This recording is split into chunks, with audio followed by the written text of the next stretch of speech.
దానికి గుర్రం ఉందట 1,00,000 రూపాయలు అయితే గుర్రం ఇస్తాడట. తీసుకొచ్చుకున్నాం అనుకో పెళ్లికి పెట్టచ్చు, దేనికైనా పెట్టచ్చు. కూరగాయలు అయితే కొంచెం చెప్పినాం అనుకో 500 ఇస్తాడు.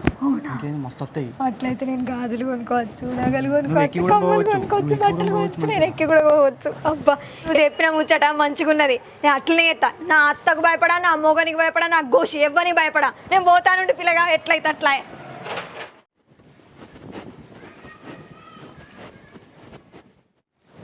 చూసినావా ఇంత బంగారం ఉంచుకున్నది ఇంట్లో.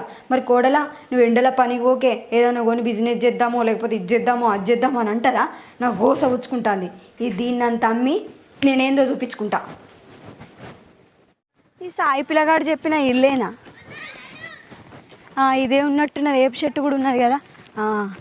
ఎట్లయితే అట్లా. ఇవాళ నేను ఏమనుకున్నానో అది చేసే పోతా. మా అత్తకు భయపడలేదు, నా మొగనికి గోషి ఎవ్వరికి భయపడేది లేదు. ఏం చేస్తారో చూస్తాగు.